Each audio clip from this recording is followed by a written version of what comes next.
ቅዱስ አሐዱ አምላክ አሜን።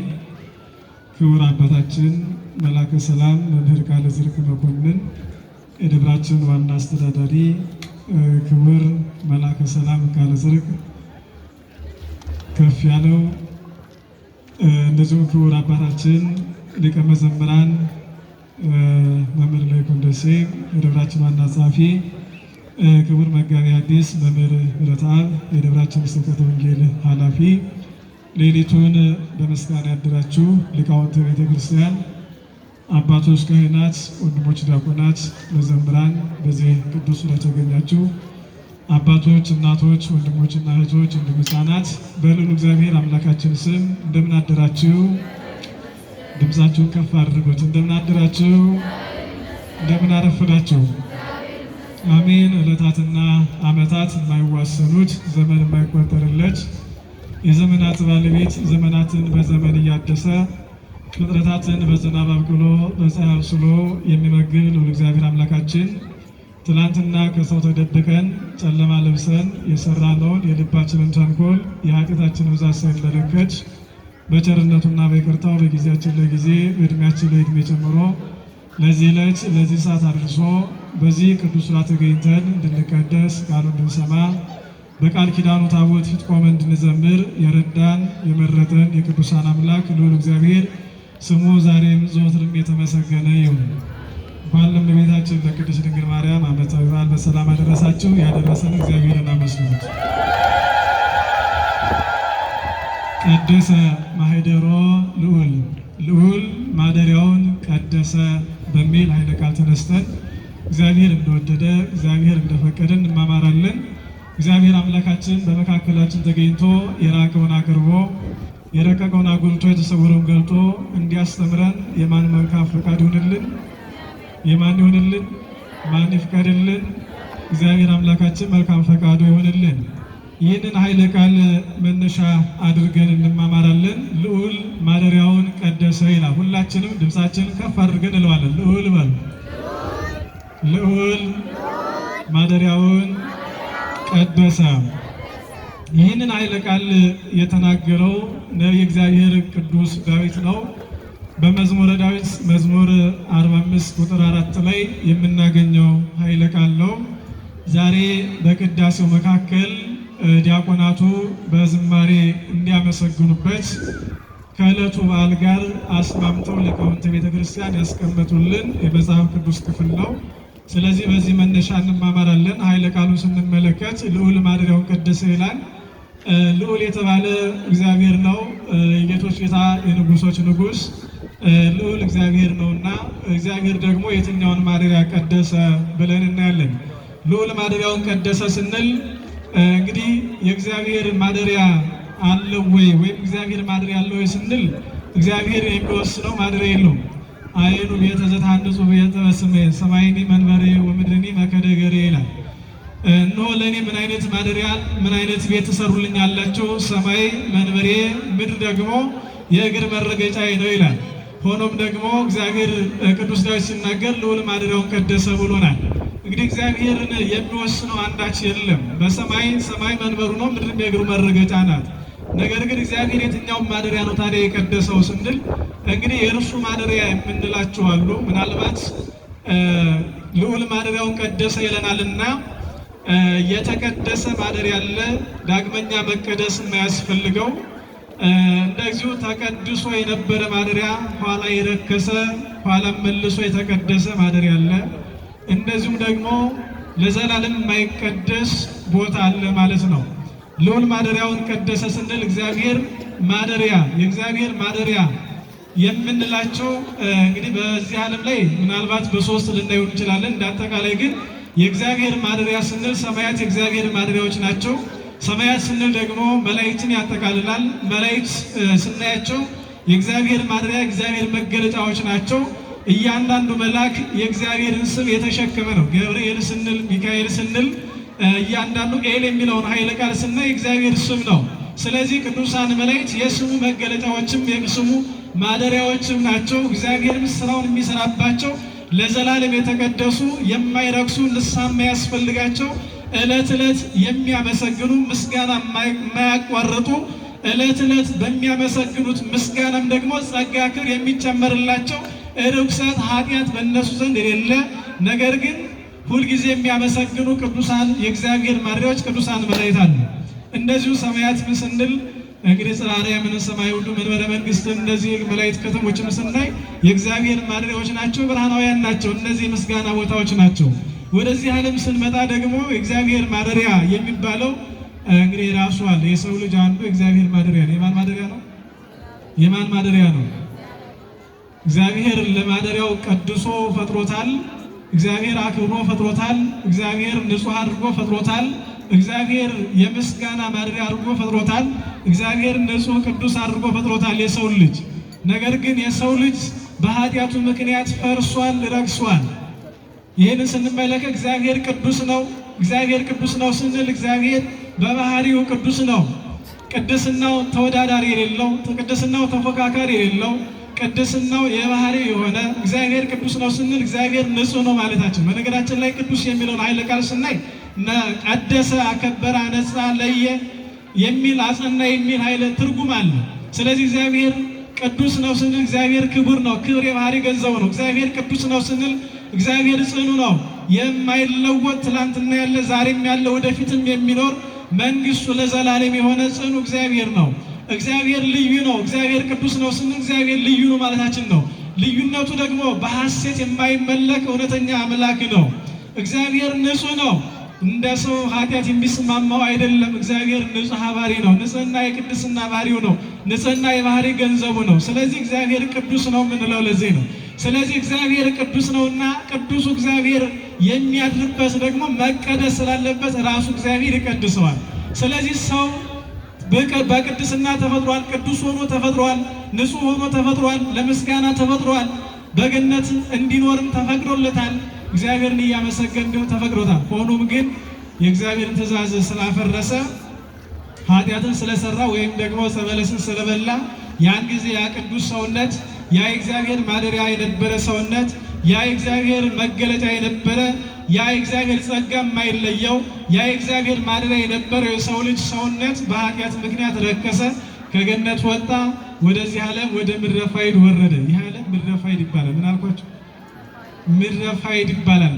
የሰው ልጆች በኃጢአታቸው ምክንያት የሚኖሩበት የሰው ልጆች ወይም አዳምና ሔዋን ዕፀ በለስን በልተው ከገነት ተባረው የወደቁበት እንግዲህ አርሰህ ጥረህ ግረህ ብላ የሚል ፍዳ ያለበት መውጣት መውረድ ያለበት መርከም ያለበት ስቃይ ያለበት ሐዘንና ደስታ የሚፈራረቅበት ዓለም ነውና ምድረ ፋይድ ይለዋል። ስለዚህ በዚህ ዓለም ላይ የሰው ልጅ ወደቀ። ይህ ማደሪያ የእግዚአብሔር ማደሪያ ነበር። ይህ ማደሪያ የእግዚአብሔር መገለጫ ነበር። ይህ ሰውነት ይህ እግዚአብሔር በእጁ በነገራችን ላይ እንዳጠቃላይ እግዚአብሔር የፈጠራቸው ፍጥረታት ከነዚያ ሁሉ በእጁ የሰራው ሰርቶስ ደስ የተሰኘበት የሰው ልጅ ነው። እግዚአብሔር ሰውን ፈጠረ። ከፈጠረ በኋላ በሰው ልጅ ደስ ተሰኘ። ነገር ግን በኃጢአቱ ምክንያት ወደቀ እንጂ በእጁ የፈጠረው ባህሪው የፈጠረው በመልኩ የፈጠረው ሰውን ነው። ስለዚህ ሰው የእግዚአብሔር ማደሪያ ነበረና በኃጢአቱ ምክንያት ከእግዚአብሔር ተለየ። ለ5500 ዘመን በኃጢአት በሞት ጥላ በጨለማ ውስጥ ኖረ። ሕዝብ ዘይነብሩ ውስተ ጽልመት ወጽላሎት፣ በሞት ጥላ በክህደት ጨለማ የሚኖር ይለዋል። ለ5500 ዘመን በጨለማ ውስጥ ኖሯል። ነገር ግን የብርሃን ማደሪያ ነበረ። ብርሃን እግዚአብሔር ነው። የእግዚአብሔር ማደሪያ ነበረ። ስለዚህ ይህን የረከሰው ይቀድሰው ዘንድ እግዚአብሔር ልዑል ማደሪያውን ቀደሰ። ስለዚህ ማደሪያ የተባለ እኛ የሰው ልጆች የእግዚአብሔር ማደሪያዎች ነን፣ የእግዚአብሔር መገለጫዎች ነን። ቅዱስ ጳውሎስ በአንደኛ ቆሮንቶስ ምዕራፍ 3 ላይ ስንመለከት እናንተ የመንፈስ ቅዱስ ቤተ መቅደሶች ናችሁ፣ ስጋችሁን አታርክሱት ይለናል። የማን ቤተ መቅደሶች ናችሁ? የመንፈስ ቅዱስ የእግዚአብሔር ቤተ መቅደሶች ናችሁ ይለናል። ስለዚህ ስጋችሁን አታርክሱት ይለናል። ስለዚህ የሰው ልጅ የእግዚአብሔር ማደሪያ ነው እና ስለዚህ ልዑል ማደሪያውን ቀደሰ ሲል ምን ማለቱ ነው? በኃጢአት የተሰበረውን በኃጢአት የረከሰውን ባለመታዘዝ የረከሰውን የሰው ልጅ ሕይወት እግዚአብሔር ቀደሰው። ማደሪያዎች ነንና ስለዚህ የእግዚአብሔር የሰው ልጅ ሊቀድሰው ወደዚህ ዓለም መጥቷል፣ ቀድሶታል። ሲቀድሰው ደግሞ ልዑል ማደሪያውን ቀደሰ፣ ልዑል መገለጫውን ቀደሰ ሲለን ሲቀድሰው እንዲሁ አይደለም። ራሱ ክርስቶስ ከሦስቱ አካላት አንዱ አካላዊ ቃል ወደዚህ ዓለም መጥቶ ከድንግል ማርያም ከስጋዋ ስጋ ከነፍሷ ነፍስ ነስቶ ወደዚህ ዓለም መጣ። በቀራንዮ ላይ ተሰቀለ፣ ስጋውን ቆረሰ፣ ደሙን አፈሰሰ፣ በደሙ ማደሪያውን ቀደሰው። አሁን እኛ ሁላችን የኃጢአት ማደሪያዎች፣ የክፋት የቂም በቀል ማደሪያዎች፣ የዲያብሎስ ማደሪያዎች ሳንሆን የእግዚአብሔር ማደሪያዎች ሆነናል። በምኑ? በደሙ ተቀድሰናል። ክርስቶስ ከሰማየ ሰማያት ወደዚህ ዓለም የመጣው ልዑል ባህሪውን ዝቅ አድርጎ ወደዚህ ዓለም የመጣው በማኅፀነ ማርያም ያደረው ከድንግል ማርያም ከስጋዋ ስጋ ከነፍሷ ነፍስ ነስቶ ሰው የሆነው በእስራኤል የተመላለሰው ጥቂት በጥቂቱ ማደጉ፣ መታዘዙ፣ መከራ መቀበሉ፣ መሰቀሉ፣ መገረፉ፣ ወደ መቃብር መውረዱ የኔና የእናንተን ሕይወት ሊቀድስ እኔና እናንተን የእሱ ማደሪያዎች ሊያደርገን ነው። ለዚህ ነው እኛ ዛሬ እግዚአብሔር ቤተ መቅደሶች ነን። ዛሬ እኛ በደሙ የተቀደስን የክርስቶስ ማደሪያዎች ነን። ዛሬ በክርስቶስ ደም የተቀደስን የክርስቶስ መገለጫዎች፣ የእግዚአብሔር መገለጫዎች ነን። ስለዚህ እኛ ሁላችን ዛሬ ማወቅ ያለብን ልዑል የቀደሰን ማደሪያዎቹ ነን። ማን የቀደሰን? ከኔ ጋር ናቸው? ማን የቀደሰን? ልዑል እግዚአብሔር የቀደሰን የማን ማደሪያዎች ነን? የእግዚአብሔር ማደሪያዎች ነን። እውነት የኛ የእግዚአብሔር ማደሪያዎች ነን ወይ? እውነት እኛ የእግዚአብሔር መገለጫዎች ነን ወይ? እውነት እግዚአብሔር በእኛ አለ ወይ? በእኛ ያድራል ወይ ብለን ስንጠይቅ ምናልባት ራሳችን መፈተሽ ያስፈልገናል።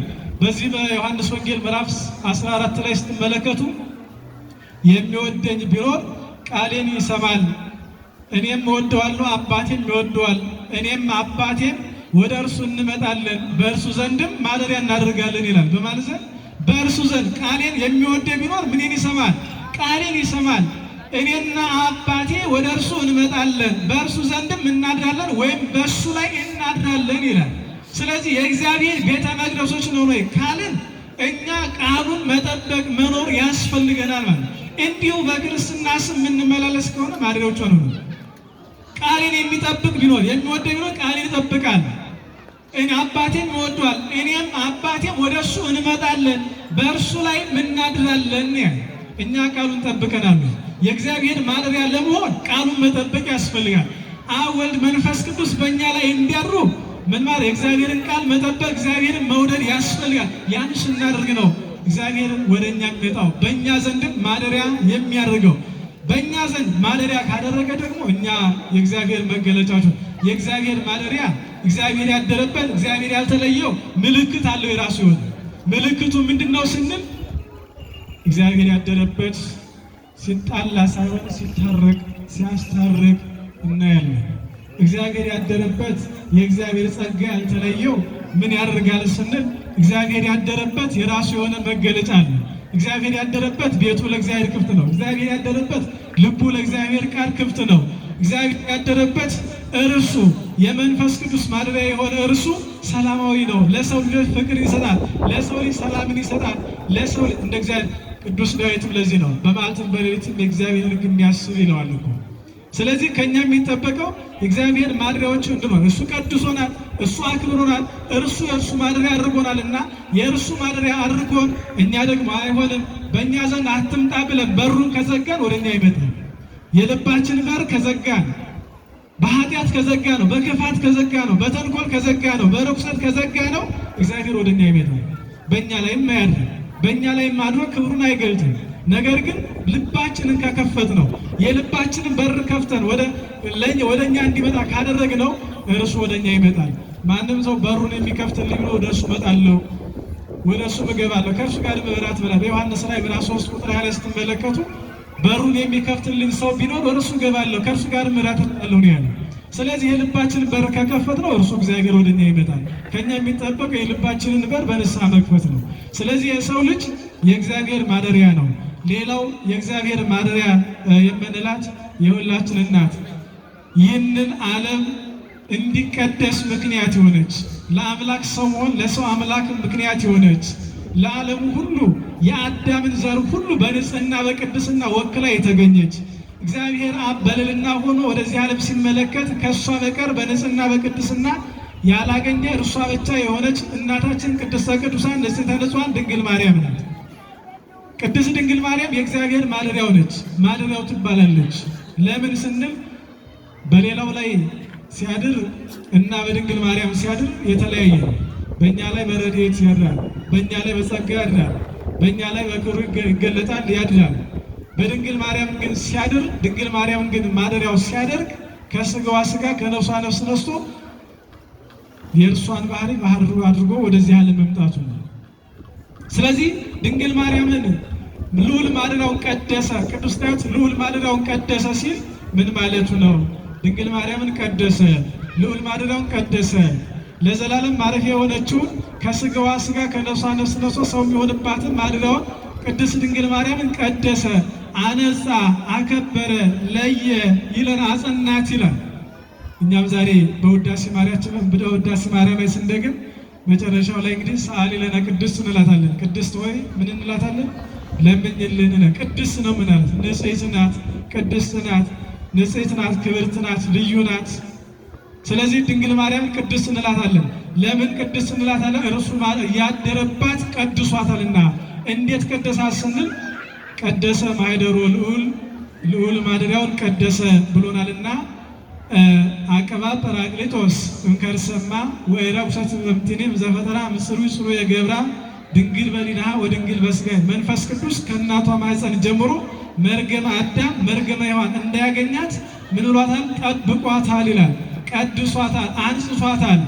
ለዚህ ነው መልአኩ ቅዱስ ገብርኤልም ወደ ድንግል ማርያም ሲሄድ እነሆ መንፈስ ቅዱስ ይጠብቅሻል ልዑልም ያድርብሻል አላት እንጂ ገና ይጠብቅሻል ወይም ይባርክሻል። ከሴቶች ተለይቶሽ ለይቶ ይባርክሻል አላት።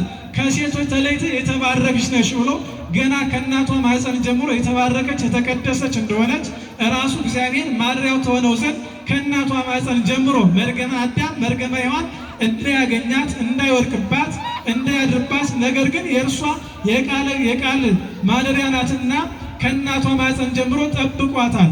ቅዱስ ዳዊትም ልጄ ሆይ ስሚ፣ እነሆ ዘመዶችሽን እርሺ እያለ ሲያመሰግናት ቀድሞ አይተናል። ይህን ስንመለከት ደግሞ ምን ማለቱ ነው? እነሆ እንደ ሌሎቹ ሴቶች በዘበርኳዊ አትወልጅም፣ ወይም ደግሞ ሌሎቹን ሴቶች ያገኛቸው መርገመ ሥጋ መርገመ ነፍስ አንቺን አያገኝሽም ሲላት፣ ለዚህ ልዑል ማደሪያውን ቀደሰ ብሎ ገልጾላታል ቅዱስ ዳዊት ማለት ነው። ስለዚህ ድንግል ማርያም የልዑል ማደሪያ አደረባት ስንል ዓለሙን ለማዳን ዓለሙን ለመቀደስ ወደዚህ ዓለም ሲመጣ በዓለሙ ሁሉ ካሉ ሴቶች ንጽሕት ቅድስት ሆና የተገኘች ለአምላክ ሰው መሆን ለሰው አምላክ መሆን ለቃል ርደት ለሥጋ አምላክ መሆን ምክንያት የሆነች እናታችን ቅድስተ ቅዱሳን ንጽሕተ ንጹሐን ድንግል ማርያም ናት። ስለዚህ ልዑል ማደሪያውን ቀደሰ፣ ድንግል ማርያምን ቀደሰ። በድንግል ማርያም እኛም ተቀድሰናል። ድንግል ማርያምን የሰጠን አምላካችን እግዚአብሔር ስሙ የተመሰገነ ይሁን። አመስግኗል። ሌላው የእግዚአብሔር ማደሪያ የምንለው እንዳልኳችሁ የሰው ልጅ የእግዚአብሔር ማደሪያዎች በደሙ ተቀድሰናል። ድንግል ማርያም የእግዚአብሔር ማደሪያ ናት። ሌላው እኛ ምእመናን ሁላችን የእግዚአብሔር ማደሪያዎች ነንና ዛሬ ይህንን በዓል የምናከብረው ልዑል ማደሪያውን ቀደሰ ሲል እኛ የመጀመሪያዎቹ ቤተ ክርስቲያን የምንባለው እኛ ቤተ መቅደሶቹ የተባል ሁላችን በአንድነት ሆነን እግዚአብሔርን የምናመሰግንበት እግዚአብሔርን የምናከብርበት እግዚአብሔር እኛን የሚባርክበት እግዚአብሔር እኛን የሚቀድስበት እኛም የእግዚአብሔር ልጅነትን የምናገኝበት የክርስቶስን ሥጋና ደም የምናገኝበት የምንቀበልበት የዘላለም ሕይወትን የዘላለምን ክብር የምናገኝባት ቅድስት ቤተ ክርስቲያን ናት። ቤተ ክርስቲያንን የቀደሰበት ዕለት ነው። ቤተ ክርስቲያን በነገራችን ላይ ቤተ ክርስቲያን ሲባል የመጀመሪያዎቹ ቤተ ክርስቲያን የምንባለው የክርስቲያኖች የምእመናን ህብረት፣ የክርስቲያኖች አንድነት፣ የክርስቲያኖች ጉባኤ ነው። እኛ ሁላችን ምእመናን ቤተ ክርስቲያን እንባላለን። ክርስቶስ የተከተሉ ለጊዜው 120 ቤተሰብ ይባሉ እነዚህ የመጀመሪያዎቹ ቤተ ክርስቲያን ይባላሉ። ከዚያ በኋላ ክርስትና የተነሳ በክርስትና የሚኖር በክርስትና የሚመላለስ ሁሉም ቤተ ክርስቲያን ይባላል። እንደገናም ደግሞ እኛ የምንሰበሰብባት ይቺ ህንፃዋ ቤተ ክርስቲያን ትባላለች።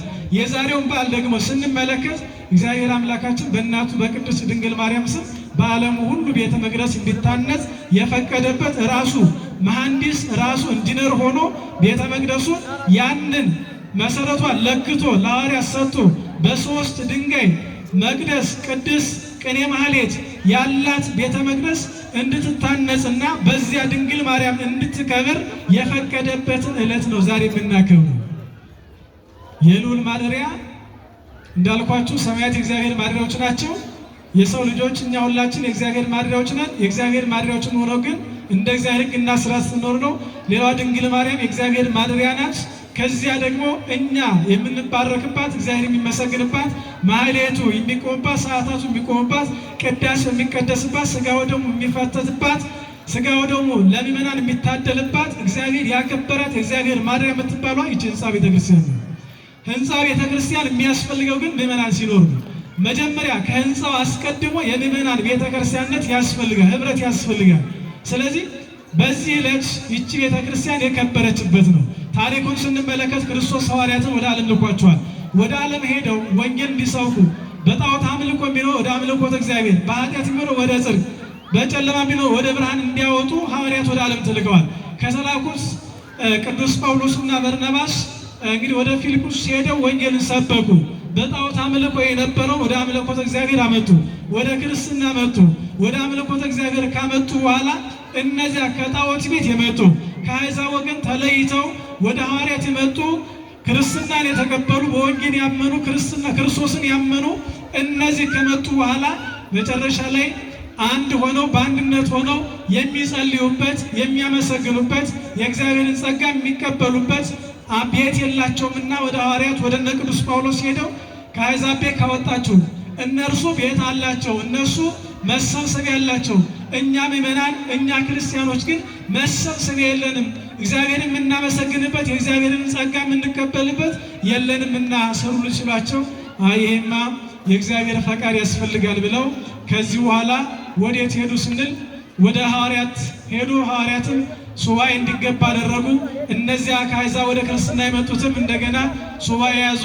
ከዚህ በኋላ እግዚአብሔር ክርስቶስ ሐዋርያትን ከተበታተኑበት ዓለም ሰበሰባቸው። በፊልጵስ ውስጥ ከከተማ በስተ ምስራቅ በኩል አወጣቸው ይላል። በዚያ 3 ድንጋዮች አንስቶ በዚያ በ3 ድንጋዮች በሐዋርያት እጅ ላይ እየለመለሙ አንዷ ድንጋይ ማህሌት፣ አንዷ ድንጋይ መቅደስ፣ አንዷ ቅድስት ሆነው በ3 ድንጋይ በድንግል ማርያም ስም እንዲታነጽ ፈቅዶላቸው ሐዋርያት ማንጸው በዚያም ክርስቶስ ቀድሶ አቁርቧቸው ከዚህ በኋላ በእናቴ በድንግል ማርያም ስም በዓለሙ ሁሉ ቤተ መቅደስ እንዲታነጽ ፈቅጃለሁ ብሎ ፈቃዱን የሰጠበት በድንግል ማርያም ስም ቤተ መቅደሱ የከበረበት ዕለት ነውና ይህንን ባለው የምናከብረው እንግዲህ ድንግል ራሱ እግዚአብሔር በትንቢተ ኢሳይያስ ምዕራፍ 56 ላይ ስትመለከቱ ቃል ኪዳን ለሚጠብቅ የማይጠፋ ስም በቤቴ በመቅደሴ የዘላለም ስም እሰጠዋለሁ ብሎ ራሱ እግዚአብሔር ተናግሯልና ድንግል ማርያም ደግሞ ቃል ኪዳኑን የጠበቀች ሳትሆን እናቱ 9 ወር ከ5 ቀን የተሸከመችው እናቱ ነችና ለእናቱ በሚመሰገንበት በምስጋናው አደባባይ በመቅደሱ ስሟ ለዘላለም እንዲጠራ ሲመሰገን እንዲኖር የፈቀደበት ዕለት ነው።